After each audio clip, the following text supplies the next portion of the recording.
Hi ಎಲ್ರಿಗೂ ನಮಸ್ತೆ. Welcome back to my YouTube channel. ಎಲ್ಲರೂ ಹೇಗಿದ್ದೀರಾ? ಐ ಹೋಪ್ ನೀವೆಲ್ಲ ಆರೋಗ್ಯವಾಗಿ ಆರಾಮಾಗಿದ್ದೀರಾ ಅಂತ ಅಂದ್ಕೊಂಡಿದ್ದೀನಿ. ನಾನು ಕೂಡ ಆರಾಮಾಗಿದ್ದೀನಿ. ಗುರುವಾರ ಬೆಳಗ್ಗೆಯಿಂದ ವ್ಲಾಗ್ನ ಶುರು ಮಾಡ್ತಿದ್ದೀನಿ. ಇನ್ನು ಇವತ್ತು ಯುಗಾದಿ ಹಬ್ಬ, ಸೊ ಎಲ್ಲರೂ ಫ್ರೆಶ್ ಅಪ್ ಆಗಿದ್ದಾಯಿತು. ಹಾಗೆ ನನ್ನದು ಪೂಜೆ ಕೂಡ ಕಂಪ್ಲೀಟ್ ಆಗಿದೆ. ಇನ್ನು ಟಿಫನ್ಗೆ ರೆಡಿ ಮಾಡ್ಕೊಳ್ತಿದ್ದೀನಿ. ಸೊ ಎಲ್ರಿಗೂ ಹೇಳಮ್ಮ ಯುಗಾದಿ ಹಬ್ಬದ ಶುಭಾಶಯಗಳು ಎಲ್ಲರಿಗೂ. ಸೊ ಈ ವರ್ಷ ಎಲ್ರಿಗೂ ದೇವರು ಆಯಸ್ಸು, ಆರೋಗ್ಯ, ಸುಖ, ಶಾಂತಿ ತಂದ್ಕೊಡ್ಲಿ ಅಂತ ಕೇಳ್ಕೊಳ್ತೀನಿ. ಬನ್ನಿ ಇವತ್ತಿನ ವ್ಲಾಗ್ನ ಶುರು ಮಾಡೋಣ. ಇದು ಬ್ರೆಜಿಲ್ ನೆಟ್ಸು ಡ್ರೈ ಫ್ರೂಟ್ ಶಾಪಲ್ಲಿನೇ ನಮಗೆ ಸಿಗುತ್ತೆ. ಮೇನು ಥೈರಾಯ್ಡ್ಗೆ ತುಂಬ ಚೆನ್ನಾಗಿ ವರ್ಕ್ ಮಾಡುತ್ತೆ. ರೆಗ್ಯುಲರ್ ಆಗಿ ಒಂದನ್ನು ತಿಂತಾ ಬರಬೇಕು. ಸೊ ಜಾಸ್ತಿ ಕೂಡ ತಿನ್ನಂಗಿಲ್ಲ, ರೆಗ್ಯುಲರ್ ಒಂದೇ ತಿನ್ನಬೇಕದು ತುಂಬ ಒಳ್ಳೆಯದು ಅಂತ ಹೇಳ್ತಾರೆ. ಇನ್ನು ನಿನ್ನೆ ನೈಟಲ್ಲಿ ಸ್ವಲ್ಪ ಮಳೆ ಬಂತು. ಈಗ 2-3 ದಿನಗಳಿಂದ ಕ್ಲೈಮೇಟ್ ಎಲ್ಲ ಚೇಂಜ್ ಇದೆ, ಬಟ್ ನಿನ್ನೆ ಚೆನ್ನಾಗಿ ಒಂದು ಅರ್ಧ ಗಂಟೆ ಮಳೆ ಬಂತು. ಹಂಗಾಗಿ ಇವತ್ತು ಕ್ಲೈಮೇಟ್ ಎಲ್ಲ ಚೇಂಜ್ ಆಗಿದೆ. ಒಂಥರ ತಣ್ಣಗಿದೆ, ಫ್ರೆಶ್ ಆಗಿರುವಂಥ ಬಿಸಿಲೆಲ್ಲ ಬಿದ್ದಿದೆ.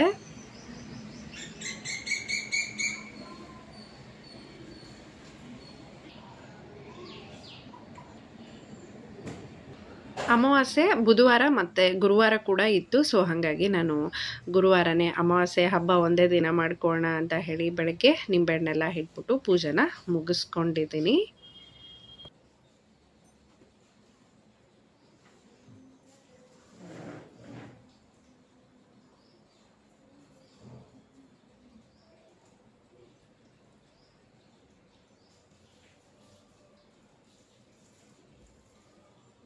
ಡಿಸೈನ್ ಎಷ್ಟು ಮಾಡ್ತಿ ಮಾಡಿ ಅಷ್ಟು ಇನ್ನೂ ನಾಳೆ ಎಕ್ಸಾಮ್ ಐತಿ, ಓದಿಗೆ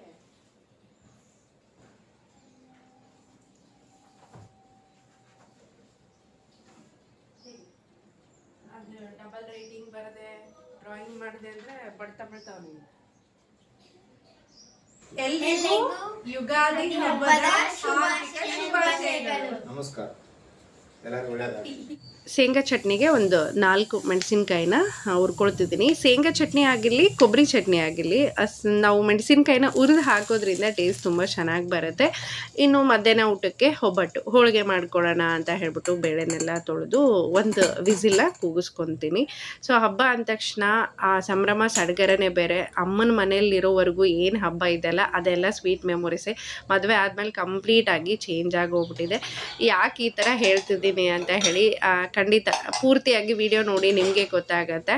ಇನ್ನು ಇವತ್ತು ಟಿಫನ್ಗೆ ರಾಗಿ ಪಡ್ಡು ಮಾಡ್ಕೊಳ್ಳೋಣ ಅಂತ ಹೇಳಿ ಯಾವಾಗಲೂ ರಾಗಿ ದೋಸೆನೇ ಮಾಡ್ತಿರ್ತೀನಿ. ಸೊ ಇವತ್ತು ಪಡ್ಡು ಮಾಡ್ಕೊಳ್ಳೋಣ ಅಂತ ಹೇಳ್ಬಿಟ್ಟು ರೆಡಿ ಮಾಡ್ಕೊಂಡಿದ್ದೀನಿ. ಅದಕ್ಕೆ ಒಂದು 2 ಈರುಳ್ಳಿ, ಹಾಗೆ 1-2 ಮೆಣಸಿನ್ಕಾಯಿ, ಸ್ವಲ್ಪ ಕೊತ್ತಂಬರಿ ಅದೆಲ್ಲನೂ ಹಾಕಿ ಮಾಡೋದ್ರಿಂದ ಟೇಸ್ಟ್ ಚೆನ್ನಾಗಿ ಬರುತ್ತೆ ಅಂತ ಹೇಳಿ. ಇವಾಗಂತೂ ಹಬ್ಬ ಇರೋದ್ರಿಂದ ದಿನಾ ಟಿಫನ್ ಆಗೋಗ್ಬಿಟ್ಟಿದೆ ನನಗೆ.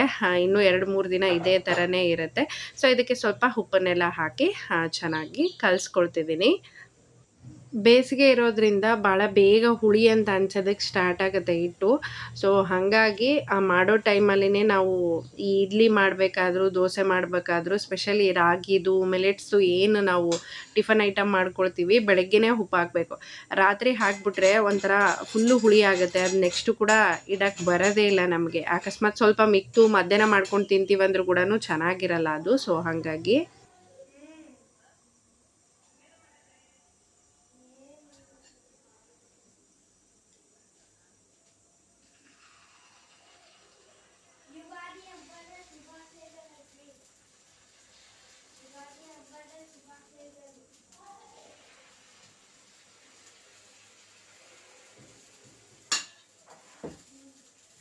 ಪಡ್ಡು ತುಂಬ ಚೆನ್ನಾಗಿ ಬೇಯಬೇಕು ಅಂದರೆ ನಾವು ಲಿಡ್ಡನ್ನು ಕ್ಲೋಸ್ ಮಾಡಬೇಕು. ಅವಾಗೆ ಪರ್ಫೆಕ್ಟ್ ಆಗಿರೋ ಪಡ್ಡು ಬರುತ್ತೆ. ನೋಡಿ ರೆಡಿ ಆಯಿತು.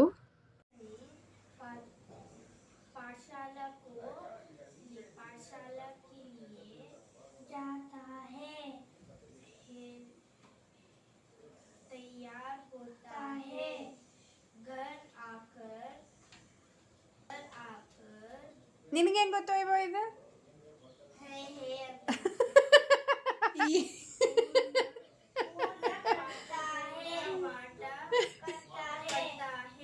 ಏ ನೋಡತ್ತ ಕಿವಿಯಮ್ಮ ನೀನು.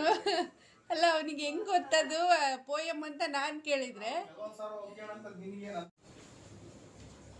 ಹೇಳು ಆಟ ಆಟ ಅಂದ್ರೆ ಏನು?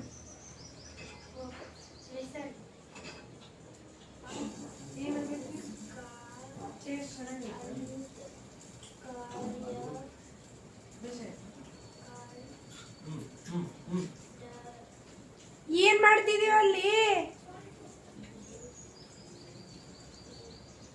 ಇಲ್ಲಿವರೆಗೂ ತುಂಬ ಚೆನ್ನಾಗಿನೇ ಟಿಫನ್ ತಿನ್ನೋದು, ಹಸ್ಬೆಂಡ್ ಕೂಡ ಬೆಳಗ್ಗೆ ಅವ್ರದ್ದು ಡ್ಯೂಟಿ ಇತ್ತು, ಅವರು ಹೊರಟರು, ಮಕ್ಕಳು ಕೂಡ ಆಟ ಆಡೋದಕ್ಕೆ ಕೆಳಗೋದ್ರು. ಇಲ್ಲಿ ತನ ಒಂದು ಲೆಕ್ಕಕ್ಕೆ ಚೆನ್ನಾಗಿನೇ ಇತ್ತು. ಬಟ್ ಇವಾಗಿಂದಿದೆಯಲ್ಲ, ಸೊ ನಿಜವಾಗ್ಲೂ ತುಂಬಾ ಬೇಜಾರಾಗ್ತಾ ಇತ್ತು. ಏಕೆಂದರೆ ಪ್ರತಿ ಸಾರಿ ಹೀಗೆ ಆಗತ್ತೆ. ಇದು ಒಂದು ಹಬ್ಬ ಅಥವಾ ಒಂದು ಜಾತ್ರೆ ಅಂತ ಅಲ್ಲ, ಅಪ್ ಟು ನಾನು ಮದುವೆ ಮಾಡ್ಕೊಂಡಾಗಿಂದನೂ ಪ್ರತಿಯೊಂದು ಹೀಗೇನೆ. ಯಾವುದಾದ್ರೂ ನಾವು ಆಸೆಪಟ್ಟು ಫಂಕ್ಷನ್ಗೆ ಹೋಗ್ತೀವಿ ಅಂದರೂ ಅದು ಸಾಧ್ಯ ಇಲ್ಲ. ಆಸೆಪಟ್ಟು ಏನಾದರೂ ಚೆನ್ನಾಗಿ ಹಬ್ಬ ಮಾಡ್ಕೊಳ್ತೀವಿ ಅಂದರೆ ಸಾಧ್ಯ ಇಲ್ಲ. ಮಾಡಿರೋದನ್ನು ತಿನ್ನೋದಕ್ಕೆ ಇರೋದಿಲ್ಲ. ಕಂಪಲ್ಸರಿ ನಾರ್ಮಲ್ ದಿನಗಳಿಗಿಂತ ಹಬ್ಬದ ದಿನದಲ್ಲಿ ಹೆವಿ ಆಗಿರುವಂಥ ಡ್ಯೂಟಿ ಇರುತ್ತೆ. ಸೊ ಇವತ್ತು ಕೂಡ ಹಾಗೆ ಆಗಿದ್ದು ಗೊತ್ತಾಗುತ್ತೆ ಕಂಪ್ಲೀಟಾಗಿ. ವಿಡಿಯೋ ನೋಡಿ ನೀವು. ಇನ್ನು ಬೇಳೆ ಎಲ್ಲ ಬೆಂದಿದೆಯಲ್ಲ, ಅದಕ್ಕೆ ಸ್ವಲ್ಪ ಬೆಲ್ಲನೆಲ್ಲ ಹಾಕಿ ಸ್ವಲ್ಪ ಏಲಕ್ಕಿ ಪುಡಿನ ಹಾಕಿ ಕುದಿಯೋದಕ್ಕೆ ಇಟ್ಟಿದ್ದೀನಿ. ಇನ್ನು ಈ ಕಡೆ ನಾನು ಸಾಂಬಾರಿಗೋಸ್ಕರ ಒಂದು ಈರುಳ್ಳಿ, ಹಾಗೆ ಒಂದು 10 ಪಲ್ಪು ಬೆಳ್ಳುಳ್ಳಿ, ಅದಾದಮೇಲೆ 1 ಸ್ಪೂನಷ್ಟು ಧನಿಯಾ, ಹಾಗೆ ಸ್ವಲ್ಪ ಕೊಬ್ಬರಿನ ಹಾಕಿ ಚೆನ್ನಾಗಿ ಇಲ್ಲಿ ನಾವು ಹುರ್ಕೋಬೇಕು. 1/4 ಸ್ಪೂನಷ್ಟು ಮೆಂತ್ಯ ಕೂಡ ಸೇರಿಸ್ಕೊಂಡಿದ್ದೀನಿ. ಇದನ್ನು 1 ಸ್ಪೂನಷ್ಟು ಎಣ್ಣೆ ಹಾಕಿ ಕಲರ್ ಚೇಂಜ್ ಆಗಿ ಘಮ ಬರೋವರೆಗೂ ನಾವು ಇದನ್ನು ಫ್ರೈ ಮಾಡಿಕೊಂಡು ಮಿಕ್ಸಿ ಮಾಡಿ ಸಾಂಬಾರಿಗೆ ಹಾಕೋದ್ರಿಂದ ಟೇಸ್ಟ್ ತುಂಬ ಚೆನ್ನಾಗಿ ಬರುತ್ತೆ. ಇನ್ನು ಹೋಳಿಗೆ ಹಿಟ್ಟಿಗೆ ಇಲ್ಲಿ ಸ್ವಲ್ಪ ಅರಿಶಿನ, ಒಂದು ಸ್ವಲ್ಪ ಉಪ್ಪನ್ನ ಹಾಕಿ ಹಿಟ್ಟನ್ನು ಕಲಸಿಡ್ತಿದ್ದೀನಿ. ಇನ್ನು ಅಮ್ಮನ ಮನೇಲಿದ್ದಾಗಂತೂ ಎಲ್ಲ ಅಮ್ಮನೇ ಮಾಡೋರು, ನಮಗೇನು ಕೊಡ್ತಾ ಇರಲಿಲ್ಲ. ನಾವು ಬರೀ ದೇವ್ರಿಗೆ ಹೋಗಿ ಬಂದರೆ ಸಾಕಾಗ್ತಾಯಿತ್ತು. ಬಟ್ ಅಮ್ಮ ಮಾಡೋದನ್ನೇ ನೋಡಿ ಕಲಿತು ಇವಾಗಲೂ ನಾನು ಮಾಡ್ತಿರೋದು. ಅವ್ರು ನನಗೆ ಈ ಕೆಲಸ ಮಾಡು, ಆ ಕೆಲಸ ಮಾಡು ಅಂತ ಯಾವತ್ತೂ ಹೇಳಲೂ ಇಲ್ಲ, ನಾನು ಮಾಡ್ತೀನಿ ಅಂತ ಹೋಗಲೂ ಇಲ್ಲ. ಬಟ್ ಆದರೂ ಕೂಡ ಅವ್ರು ಮಾಡಿರೋದನ್ನು ನೋಡಿದ್ದೀನಲ್ವ, ಸೊ ಆ ಥರನೇ ಮಾಡಿಕೊಂಡು ಹೋಗ್ತಾ ಇದ್ದೀನಿ. ಸಡನ್ನಾಗಿ ಬ್ಯಾಟ್ರಿ ಲೋ ಆಗ್ಬಿಡ್ತು, ಹಾಗಾಗಿ ಚಾರ್ಜಿಗೆ ಇಟ್ಟಿದ್ದೆ. ಅಷ್ಟೊತ್ತಿಗೆ ಕೆಲವೊಂದಿಷ್ಟು ಮಿಕ್ಕಿರೋ ಕೆಲಸಗಳನ್ನೆಲ್ಲ ಮಾಡ್ಕೊಂಡಿದ್ದೀನಿ. ಇನ್ನು ಸ್ವಲ್ಪ ವಡೆ ಮಾಡ್ಕೋಬೇಕು, ಅದಾದಮೇಲೆ ಸಂಡಿಗೆ ಕರಿಬೇಕು, ಆಮೇಲೆ ಹೋಳಿಗೆ ಮಾಡ್ಕೊಂಬಿಟ್ಟೆ. ಮಳೆ ಗಾಳಿಯಿಂದಾಗಿ ರಾತ್ರಿ ಎಲ್ಲ ಕರೆಂಟ್ ಹೋಗಿ ಬರೋದಾಯಿತು, ಸರಿಯಾಗಿ ನಿದ್ದೆನೂ ಇರಲಿಲ್ಲ. ಆ ಟೈಮಲ್ಲಿ ನಾನು ಫೋನ್ ಕೂಡ ಚಾರ್ಜ್ ಹಾಕಿರಲಿಲ್ಲ. ಸೊ ಈ ಥರ ಎಡ್ವರ್ಟ್ ಮಾಡಿಕೊಂಡೆ. ನಾನು ಹುಣ್ಣನೆಲ್ಲ ಮಿಕ್ಸಿಗೆ ಹಾಕ್ಕೊಂಡು ಸ್ವಲ್ಪ ಸಾಂಬಾರು ಕೂಡ ರೆಡಿ ಮಾಡಿಕೊಂಡೆ. ಅದ್ರ ಮಧ್ಯದಲ್ಲಿ ಅನ್ನ ಕೂಡ ಮಾಡ್ಕೊಂಡಿದ್ದೆ. ಇನ್ನು ಮಕ್ಕಳನ್ನ ಮೇಲೆ ಕರೆದು ಫ್ರೆಶ್ ಅಪ್ ಮಾಡಿಸಿದ್ದೀನಿ. ಅವ್ರಿಗೆ ಹೋಳಿಗೆ ಮಾಡಿಕೊಟ್ಬಿಟ್ರೆ ತಿಂತಾರೆ ಅಂತ ಹೇಳಿ. ಸೊ ಈ ಟೈಮ್ಗೆಲ್ಲ ಹಸ್ಬೆಂಡ್ ಬರ್ತಾರಂತಲೇ ಅಂದ್ಕೊಂಡೆ ನಾನು. ಇನ್ನೂ ಲೇಟ್ ಆಗುತ್ತೆ ಅಂತ ಹೇಳ್ತಿದ್ದಾರೆ. ಯಾಕಂದರೆ ನಾವು ಅಂದ್ಕೊಳ್ಳೋದೇ ಒಂದು, ಆಗೋದೇ ಒಂದು. ಇವಾಗಂತೂ ನಾವು ಅಂದ್ಕೊಂಡಾಗ ಏನೂ ಆಗಲ್ಲ, ಹೊಂದ್ಕೊಂಡಂಗೆ ಜೀವನ.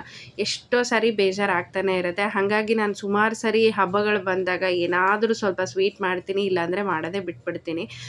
ಯಾವುದೇ ಹಬ್ಬಗಳು ಮಾಡಿದಾಗ ಮನೇಲಿ ಕೂತ್ಕೊಂಡು ಎಲ್ಲರೂ ಒಟ್ಟಿಗೆ ನೆಮ್ಮದಿಯಾಗಿ ಊಟ ಮಾಡಿದರೆ ಆ ಖುಷಿನೇ ಬೇರೆ.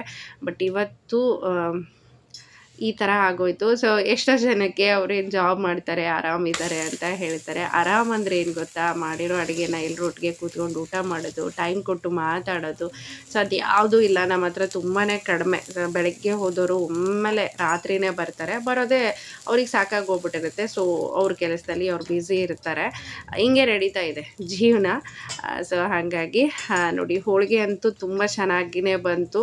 ಸೊ ಮಾಡಬೇಕಾದ್ರೆ ಅನ್ನಿಸ್ತಾಯಿತ್ತು, ಚೆನ್ನಾಗಿರ್ತಾಯಿತ್ತು ನನಗೆ, ಇಷ್ಟು ಚೆನ್ನಾಗಿ ಮಾಡಿದ್ದೀನಿ. ಹಸ್ಬೆಂಡ್ ಇದ್ದಿದ್ರೆ ಹೊಟ್ಟೆ ತುಂಬ ಊಟ ಮಾಡ್ತಾ ಇದ್ರಲ್ಲ ಅಂತ ಹೇಳಿ. ಬಟ್ ಅವರಿಗೇನು, ನಾನು ಹೋಗಿರೋ ಕೆಲಸನ ಅವರು ಮುಗಿಸ್ಕೊಂಡು ಬಂದರು. ಅವರಿಗೆ ಆ ಖುಷಿ ಇದೆ, ನನ್ನ ಕೆಲಸ ನಾನು ಕಂಪ್ಲೀಟ್ ಮಾಡಿದೆ ಅಂತೇಳಿ. ಬಟ್ ನನಗೆ ತುಂಬ ಬೇಜಾರಾಗ್ತಾಯಿತ್ತು, ಇಷ್ಟೆಲ್ಲ ಮಾಡಿಬಿಟ್ಟು ಇವರು ಈ ಟೈಮ್ ಮಧ್ಯಾಹ್ನಕ್ಕೆ ಬರಲೇ ಇಲ್ಲ ಊಟಕ್ಕೆ ಅಂತ ಹೇಳಿ. ಇನ್ನು ಹೋಳಿಗೆ ರೆಡಿ ಆಯಿತು, ಮಕ್ಕಳಿಗೆ ಹಾಕ್ಕೊಡ್ತಾ ಇದ್ದೀನಿ. ಹಾಗೆ ವಡೆ ಕೂಡ ಮಾಡಿದ್ದೆ. ಸೊ ಅಪರೂಪಕ್ಕೊಂದು ಸರಿ ಹಬ್ಬ ಮಾಡಿದಾಗ ಎಲ್ಲನೂ ಇರಲಿ ಅಂತಲೇ ತುಂಬ ಖುಷಿಯಿಂದನೇ ಇವತ್ತು ಹಬ್ಬನ ಸ್ಟಾರ್ಟ್ ಮಾಡಿದ್ದು. ಬಟ್ ಆಗಿದ್ದು ಈ ಥರ.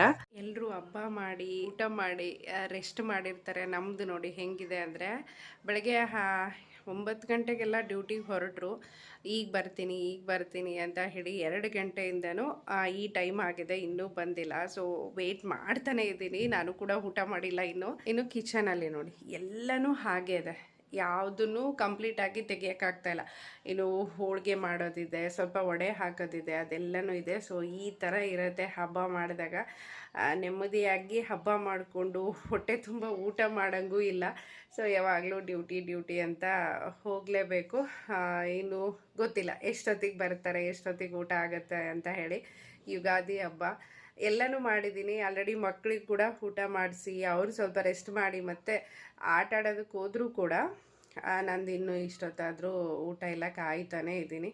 ಸೊ ಕೊನೆಗೂ ಬಂದರು. ಅವರು ಕೆಲಸದ ಒತ್ತಡದಲ್ಲಿ ಊಟ ಮಾಡೇ ಇರಲಿಲ್ಲ. ಅಲ್ಲಿ ಬಂದ ತಕ್ಷಣ ಬಿಸಿ ಬಿಸಿ ಆಗಿರುವಂಥ ಹೋಳಿಗೆನ ಮಾಡಿಕೊಟ್ಟಿದ್ದೀನಿ, ಊಟ ಮಾಡ್ತಿದ್ದಾರೆ. ಇದನ್ನು ನಿಮ್ಮ ಜೊತೆ ಶೇರ್ ಮಾಡ್ಕೋಬೇಕು ಅಂತ ಅನ್ನಿಸ್ತು. ಸೊ ಹಾಗಾಗಿ ಇವತ್ತಿನ ಈ ವ್ಲಾಗು ನಿಮ್ಗೆ ಇಷ್ಟ ಆಗಿದ್ರೆ, ಇನ್ನು ಯಾರ್ಯಾರೆಲ್ಲ ನನ್ನ ಚಾನಲ್ನ ಸಬ್ಸ್ಕ್ರೈಬ್ ಮಾಡದೆ ನೋಡ್ತಿದ್ದೀರಾ, ಪ್ಲೀಸ್ ಸಬ್ಸ್ಕ್ರೈಬ್ ಮಾಡಿ, ಲೈಕ್ ಮಾಡಿ, ಕಾಮೆಂಟ್ ಮಾಡಿ. ಸಿಗೋಣ ಮುಂದಿನ ವೀಡಿಯೋದಲ್ಲಿ.